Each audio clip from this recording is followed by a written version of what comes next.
Assalamualaikum warahmatullahi wabarakatuh. Hai semuanya, balik lagi di channel aku.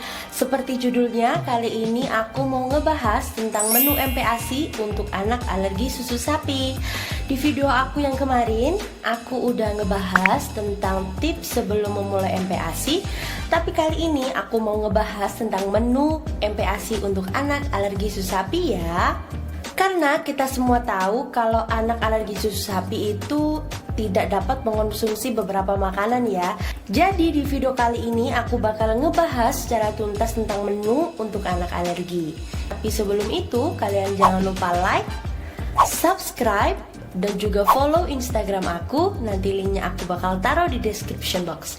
And ya, langsung aja kita ke videonya.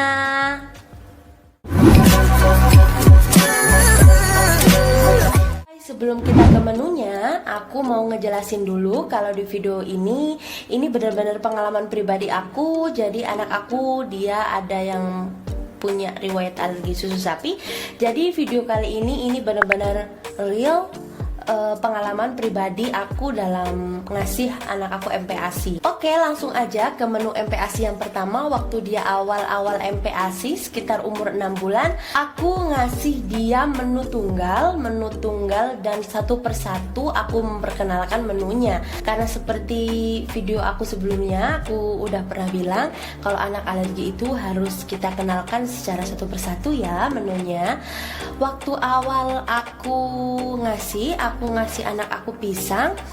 Kalau di daerahku namanya pisang sobo atau pisang apa ya, nggak tahu aku bahasanya ya. Pokoknya itu namanya pisang sobo kayak gitu. Nanti aku bakal taruh fotonya di sini.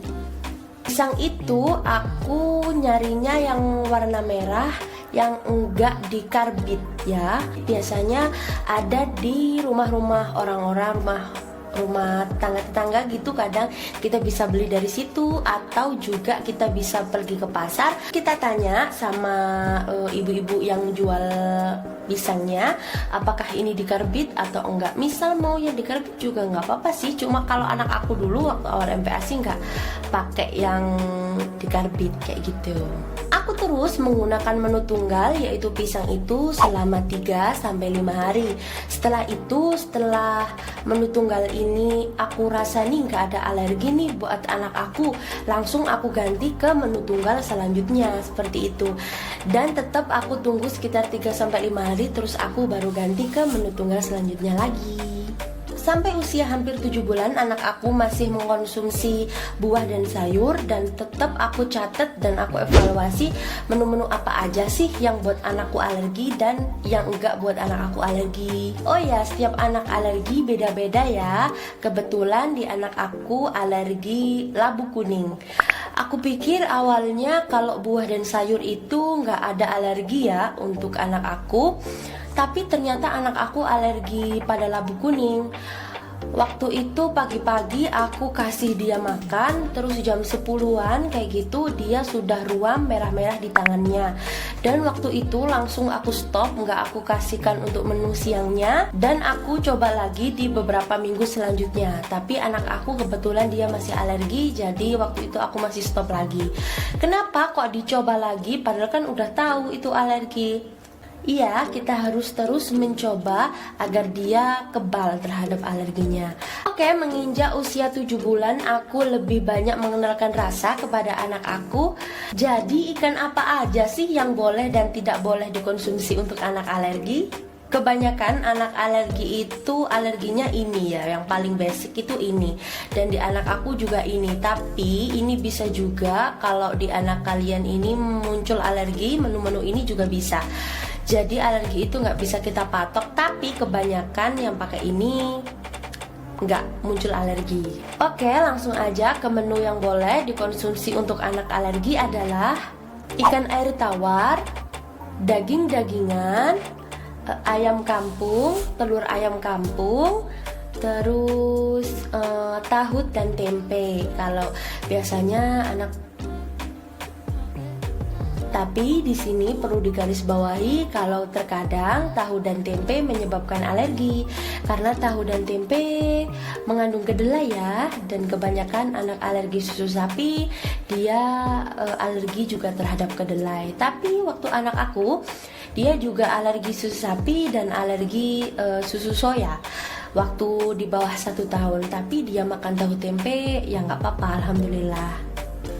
Dan yang tidak boleh dikonsumsi adalah ayam potong, telur ayam potong, ikan laut, seperti itu. Semua ikan laut itu bisa menimbulkan alergi ya. Oke, sekarang kita masuk ke contoh menunya ya. Karena aku bisa dibilang ibu-ibu yang kurang jago masak atau nggak begitu jago masak, jadi aku juga nggak bisa makan ngasih. Jadi aku gak bisa ngasih makan anakku yang kayak aneh-aneh kayak gitu ya. Jadi aku ya yang simple-simple aja. Di samping itu anak aku kan juga ada alergi, jadi kayak keju, terus mentega atau yang mengandung telur, keju, udang kayak gitu anakku nggak bisa.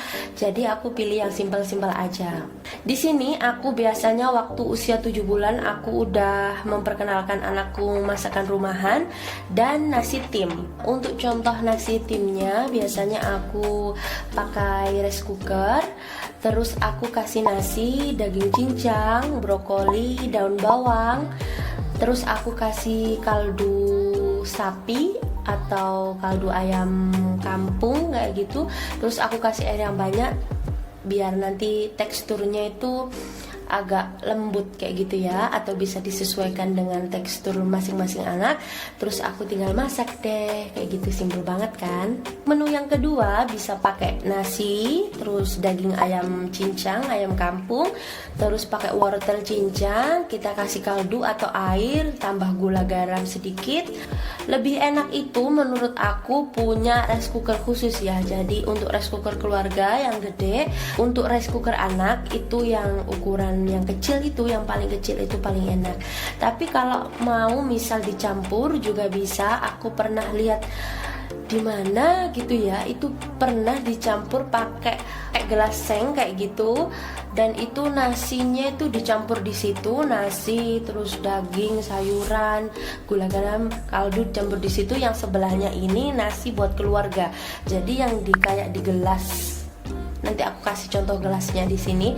Di gelas itu untuk MPASI anak, yang sebelah sininya itu untuk menu keluarga. Itu juga bisa, cuma aku belum pernah nyoba sih. Biasanya anak aku ya aku sendiri-sendiri akan kayak gitu. Untuk menu nasi tim, anak aku nggak terlalu suka menu yang nasi tim kayak gitu, jadi aku buat dia sebagai selingan aja, nggak terlalu, karena dia nggak terlalu suka ya. Biasanya dia paling suka itu menu rumahan. Nah, untuk contoh masakan rumahan, yang pertama adalah sop daging sapi. Ya, aku biasanya masak sop daging sapi yang kayak biasanya kita makan kayak gitu. Untuk menunya aku masak sendiri di magicom yang kecil itu tadi. Biasanya aku pakai 4 genggam kayak gitu, 4 genggam, terus airnya sekitar segini.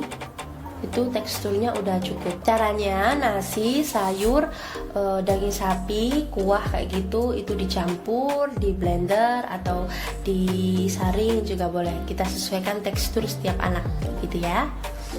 Untuk menu yang kedua adalah sayur bayam, ikan lele, atau bisa juga ikan bandeng kayak gitu. Anak aku suka menu-menu masakan rumahan kayak gitu. Makannya tuh lebih bersemangat kayak gitu loh kalau makan-makan yang menu kayak yang biasa kita makan. Atau bisa juga semur telur ayam kampung. Semurnya bisa kita kasih toge dan kita kasih gubis. Kita kasih gubis apa ya bahasa Indonesianya ya. Itu anak aku juga suka banget menu-menu, pokoknya masakan yang rumahan kayak gitu anak aku suka. Oh ya, di setiap masakan MPASI anak aku selalu menambahkan gula dan garam Kenapa? Karena kita aja kalau makan hambar nggak ada gula garamnya kita juga nggak mau. Pasti anak-anak itu juga nggak mau. Kebanyakan anak itu mengalami nggak mau makan kayak gitu bukan karena apa-apa, mungkin karena rasanya nggak enak ya. Wong kita aja kadang makan yang hambar nggak enak, apalagi anak-anak ya kan, kasihan.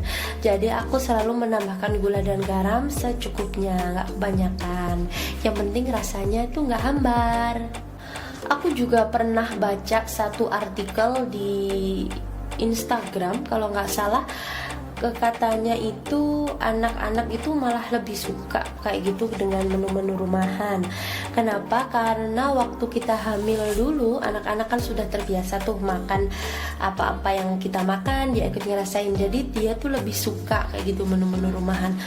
Kalau kita terlalu nggak kasih ini, nggak kasih itu, anak jadinya nggak mau makan, jadinya susah. Jadi kita kasih aja selagi itu masih di batas wajarnya, itu nggak apa-apa.